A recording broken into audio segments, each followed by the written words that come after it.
maramdaman niyo bilang isang ina kami. Pinalaki mong bata. O, sa'yo na yan, o. Be. Ang masarap pa po, pinatay na. Naratangan pa ng kung ano-ano. Yung po yung masakit mo. Ano ba? May drugs. May laman.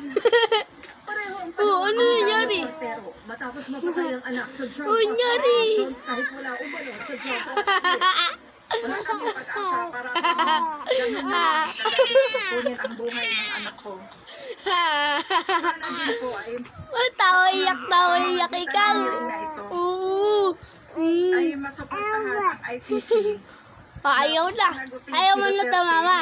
Ang asawa naman ni Ami Jane Lee. Patay sa Ayaw na.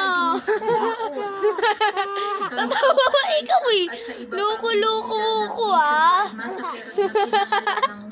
Loko-loko mo ko ah. Bad ah. Sabi mo hindi na ikaw tawa. Parang hindi kami nakikipag-usay. Wala po kami pakialam sa walang ICC sa committee nito. Hindi kami Loko-loko mo ko. Sabi mo natawa pero tawa ikaw eh. Ayon sa Free Legal Assistance Group of FLAG, binanggit Ayaw sa na. isang Supreme Court resolution ang Ayaw. report ng Duterte Ayaw. administration na abot sa Ababa. 20,322 ang sakot sa droga na napatay Ayaw mo mula na. July 1, 2016 hanggang November Okay na, 27, 2017. Sorry na, ayaw mo na Halos sa mga eh. yan ang patay sa police operation.